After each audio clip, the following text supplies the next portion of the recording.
Good morning everyone. कैसे हैं बेटा सभी। आज के वीडियो में जो है हम लोग व्यू उपनिवेशीकरण के उदाहरण के अंतर्गत जो है हम आज अफ्रीका देश के बारे में जानेंगे। अफ्रीका जो है महाद्वीप भी है ना, लेकिन उसके बहुत सारे देश हैं और उनमें जो है ये सारे गुलाम थे। तो कैसे उनकी आज़ादी हुई ये हम आज जानेंगे। ठीक है, चलिए देखते हैं। अफ्रीका के अधिकांश भाग पर ब्रिटेन और फ्रांस के उपनिवेश थे। 1945 के बाद जहां ब्रिटेन एशिया के देशों को स्वतंत्रता देने के पक्ष में था, वहीं अफ्रीका पर अपना नियंत्रण बढ़ाना चाहता था। फ्रांस भी अपने अफ्रीकी उपनिवेश को नहीं खोना चाहता था। वे अपने उपनिवेशों को बनाए रखना चाहते थे, फिर भी उनकी स्वतंत्रता के बाद अपने हितों की अधिकतम रक्षा चाहते थे। ठीक है, अब क्या कर रहे थे कि ये जो है वहां पर जो है अपना अधिकार बनाए रखना चाह रहे थे। ठीक है, अफ्रीका में उपनिवेशों का सीधा नियंत्रण केवल तटीय इलाकों के बंदरगाहों पर था और अंदरूनी भागों पर स्थानीय व कबीलाई मुखियाओं का नियंत्रण था। अफ्रीका ही वह देश है जहां से जो है गुलाम बेचे गए थे और गुलामों के जो है दास प्रथा जो है प्रारंभ हुई थी। और अभी भी जो है यहाँ पर ब्रिटेन और फ्रांस के उपनिवेश थे। अफ्रीका में उपनिवेशों का सीधा नियंत्रण जो है केवल तटीय इलाकों में थे। जो अंदरूनी इलाके थे अफ्रीका के, वो अभी भी क्या थे, कबीलाई थे, अर्थात वहां पर मुखियाओं का शासन था। इन मुखियाओं की नियुक्ति उपनिवेशी शासन करता था, अर्थात जो ब्रिटेन और फ्रांस है जिन्होंने अफ्रीका को गुलाम बनाया था, उनके द्वारा जो है इन क्षेत्रों में शासन स्थापित करने के लिए इन मुखियाओं की नियुक्ति की जाती थी, ताकि इनके माध्यम से जो है वो अपना शासन यहाँ पर चला सके। भारत की तरह वहाँ विस्तृत प्रशासनिक व्यवस्था नहीं बनी। जैसे भारत में लोकतांत्रिक सरकार की स्थापना हुई, ऐसी व्यवस्था वहाँ नहीं हो पाई। उपनिवेशी सरकारों की अफ्रीका में आधुनिक शिक्षा के प्रसार के प्रति कोई दिलचस्पी नहीं थी। कि जो सरकार वहाँ पर बनाई गई थी, जैसे फ्रांस और ब्रिटेन ने अफ्रीका में जहाँ पर अधिकार किए थे, वहाँ पर जो है उन्होंने शिक्षा संबंधी किसी भी चीज़ों में रुचि नहीं दिखाई। उन्होंने बहुत कम प्राथमिक या उच्च शिक्षा संस्थानों की स्थापना की थी। इस कारण अफ्रीका में आधुनिक नौकरशाही या शिक्षित मध्यम वर्ग का उदय नहीं हो पाया। क्यों? क्योंकि लोगों की पढ़ाई ही नहीं हुई, तो जो है वो एक मध्यम शिक्षित वर्ग जो है बनना चाहिए था, वो नहीं बन पाया। आपको याद होगा कि इसी वर्ग ने भारत में समाज सुधार, राष्ट्रीय व स्वतंत्रता आंदोलनों का सूत्रपात किया था। अफ्रीका में एक प्रबल और संगठित मजदूर वर्ग का विकास हुआ। यह वर्ग मुख्य रूप से रेलवे, खदान और बंदरगाहों में कार्यरत था। ठीक है, भारत में जो है शिक्षित मध्यम वर्ग ने जो है आंदोलन का कार्य किया था, लेकिन यहाँ पर जो है एक संगठित मजदूर वर्ग का विकास हुआ, जो मुख्य रूप से रेलवे, खदान और बंदरगाहों में काम करते थे।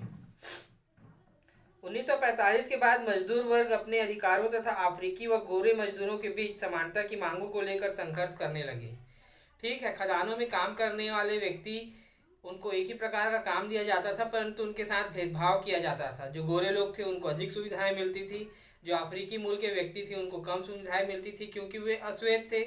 ठीक है, अब इनके बीच जो है अपनी मांगों को लेकर के जो है, समानताओं को लेकर के जो है आंदोलन शुरू हो गए।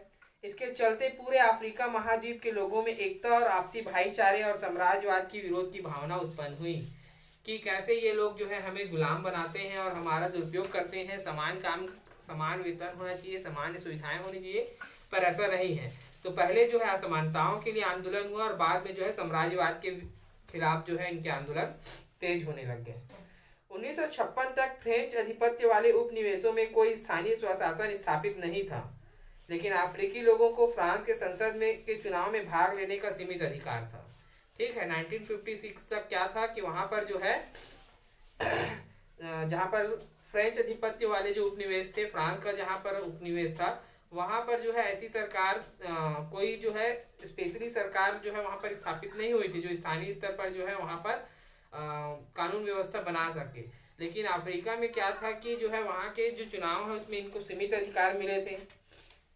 अफ्रीका से कई प्रतिनिधि चुनकर फ्रांस के संसद में पहुंचे और मंत्री भी बने, मगर अफ्रीका में स्वशासन नहीं था। 1954 में वियतनाम में फ्रांस की पराजय का प्रभाव अफ्रीका पर भी पड़ा और उस वर्ष अल्जीरिया में फ्रांस के विरुद्ध युद्ध शुरू हुआ, जो 1958 तक चलता रहा और अंततः फ्रांस को अल्जीरिया को स्वतंत्रता देनी पड़ी। हमने जो है क्या बोलते हैं, वियतनाम के बारे में पढ़ा था कि वियतनाम ने जो है फ्रांस, अमेरिका देशों के साथ युद्ध किया और विजय प्राप्त की। तो फ्रांस का हार का प्रभाव जो है यहाँ पर भी अफ्रीका के लोगों में पड़ा, और उसका प्रभाव ये था कि 1958 में जो है अल्जीरिया ने फ्रांस के विरुद्ध युद्ध किया, और बाद में जो है फ्रांस को अल्जीरिया को स्वतंत्रता देनी पड़ी।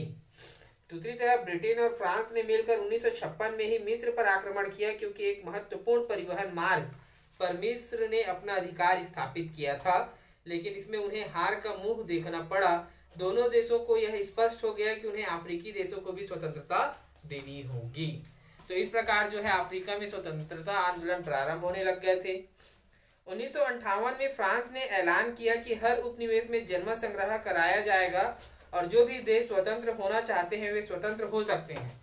लगातार आंदोलन बढ़ रहे थे, पूरे क्षेत्र में लगातार स्वतंत्रता की मांग उठने लगी थी, और इन सब को ध्यान में रखते हुए फ्रांस ने यह घोषणा की कि जितने भी क्षेत्रों में जो है उपनिवेशी शासन स्थापित है, उन क्षेत्रों में क्या किया जाएगा कि लोगों के लिए जन्म संग्रह स्थापित किया जाएगा। जन्म संग्रह की जिस क्षेत्र में रहते हैं उस क्षेत्र की जनता से जो है राय ली जाएगी, जहां पर उनकी राय होगी कि भाई हमें इस उपनिवेशी शासन के अंतर्गत रहना है तो वो उपनिवेशी शासन के अंतर्गत रहेगा, या वे स्वतंत्र होना चाहते हैं तो वहां पर स्वतंत्र सरकार की स्थापना की जाएगी। कई बड़े देशों ने फ्रांस से अलग होने के पक्ष में मतदान किया, मगर कुछ देश ऐसे भी थे जिन्होंने फ्रांस के साथ रहने का निर्णय लिया। सन 1960 तक कई देशों ने फ्रांस के साथ संधि की, जिसके तहत फ्रांस अभी भी रक्षा, शिक्षा और आर्थिक मामलों में महत्वपूर्ण भूमिका निभाने वाला था। ठीक है, तो इस जन्म संग्रह का एक प्रभाव देखने को मिला कि बहुत सारे बड़े जो देश थे उन्होंने फ्रांस से अलग होने के लिए मतदान किया, जबकि कुछ देश चाह रहे थे कि वे फ्रांस के साथ ही रहे। इसका एक प्रमुख कारण था कि इन देशों में प्रबल नेतृत्व का अभाव था, और उन्हें लगा कि उन्हें स्थिर होने के लिए फ्रांस की सहायता की जरूरी थी।